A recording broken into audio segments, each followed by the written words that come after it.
Today, I want to talk to you guys about the savior complex that seems to exist within humanity across various cultures and different types of people. For whatever reason, instinctively built into the large majority of people is this feeling and idea that there's people and or gods that are above them that know better and that can, lead them to make their lives better or whatnot. And I find this behavior very peculiar because the vast majority of people feel this way, but then you have the psychopathic narcissist who seem to be able to also see this, but they don't see it in themselves, they see it in others, and they use it to their advantage, and they're like, hey, I'm the leader you want. I'm the guy. These are your politician types who will lie and tell you whatever you want to hear so that they can get in office and get the power and then do whatever it is they want to do with that.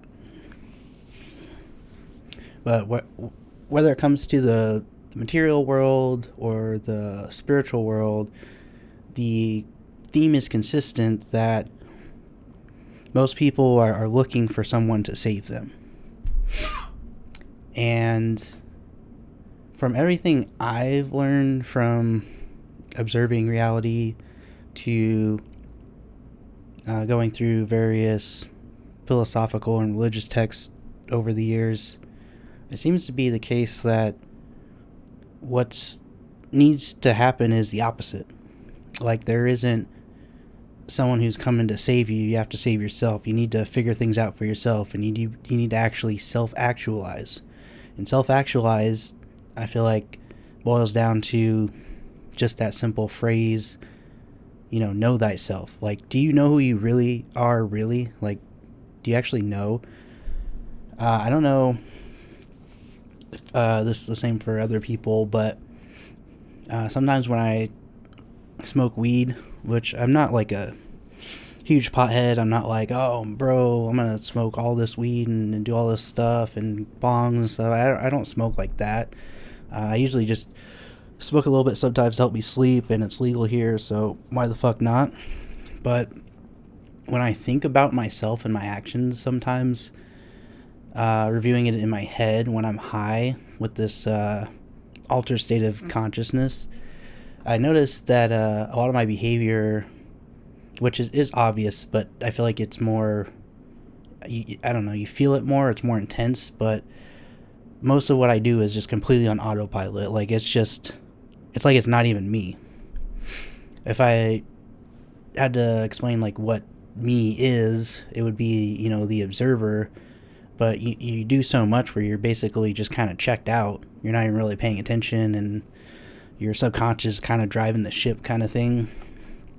And then I'm just like, wow, like, even aspects of my personality, they're not really me either. It's like this whole character that's just attached to this, meat suit, I call it.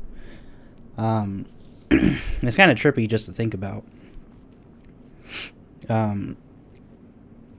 But then once you kind of strip all that away, it's like, okay, well, who are you really? And in my book that I'm writing, I explain this. I don't think I've seen this anywhere else, but there's always all this talk about the ego this, the ego that, ego death, the ego's bad.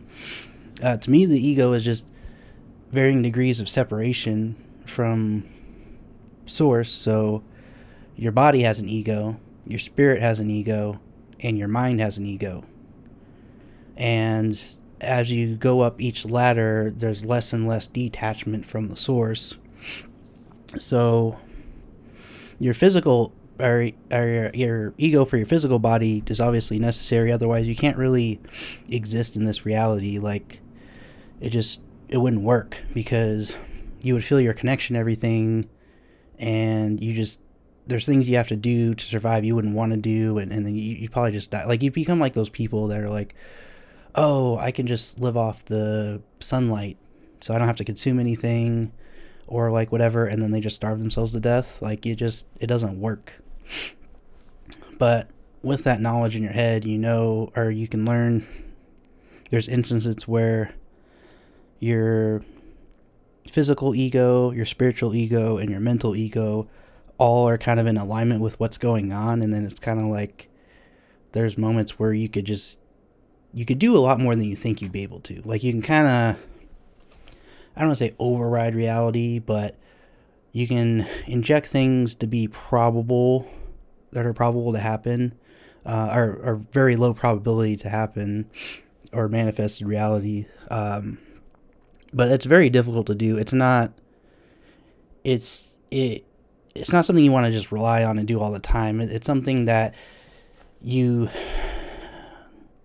would do in a situation where you don't feel like you have another choice, kind of thing. I think that's where the idea of the spiritual movement comes from, where it talks about positive imagery and manifesting the future and attraction and stuff. If you talk to anybody who's just tried to like lay there and attract things, like it doesn't happen. And the only people that say it happens for are people that come from like wealthy families or something, and they don't have to work anyways, and so they have all this like leisure time, and they're just like doing stuff like, oh, I manifested this. It's like, tell it to somebody who's fucking dirt poor. Like it's not going to work the same. It's going to be a whole lot of hard work to crawl out of the hole they're in. But to circle back to the main point, it seems people aren't really aware, or they don't want to acknowledge, but this whole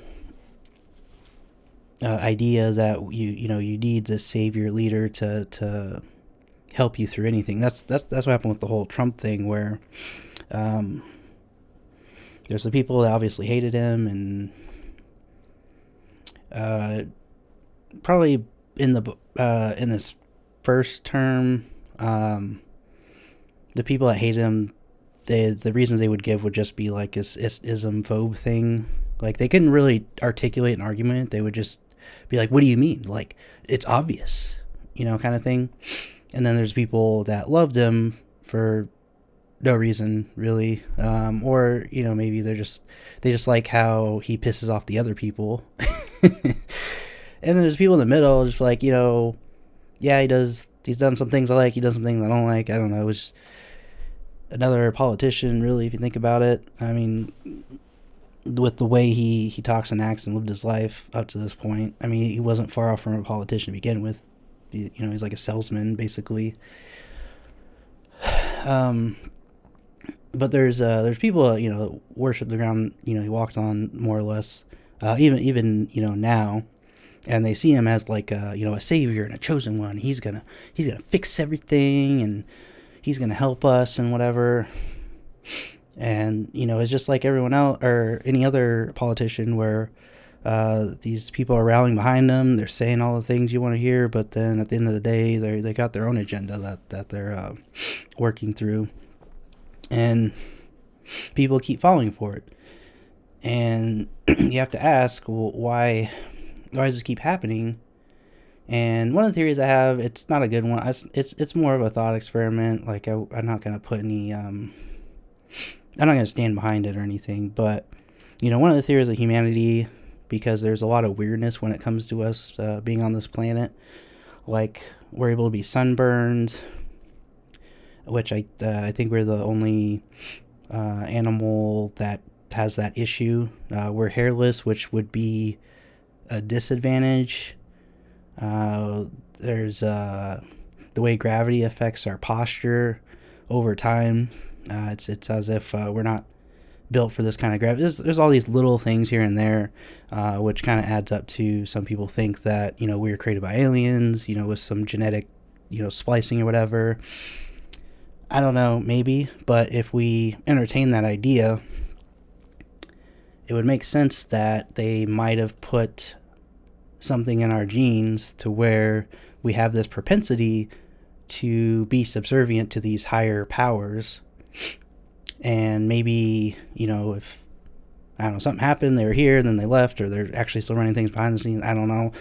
But then it kind of explains why we keep, doing this.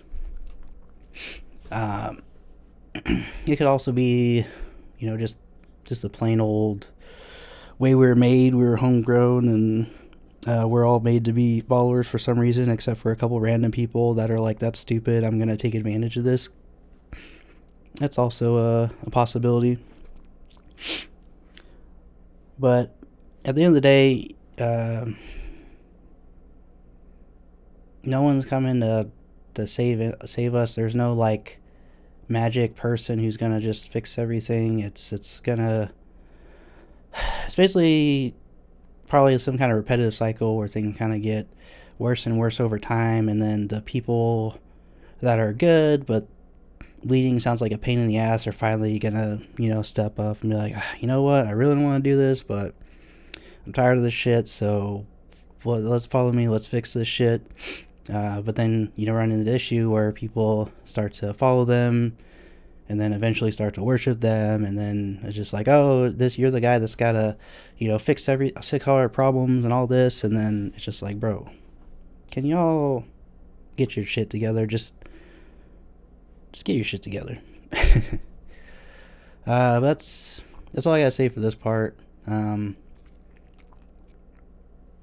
Like I said, this is stuff that's gonna be in my book a bit more thought out and better written than spoken. This is just kind of off the top of my head, but I just wanted to bring attention to the fact that as humans, we seem to have this weird obsession with worshiping, whether it's gods or political figures or humans, and idolizing, even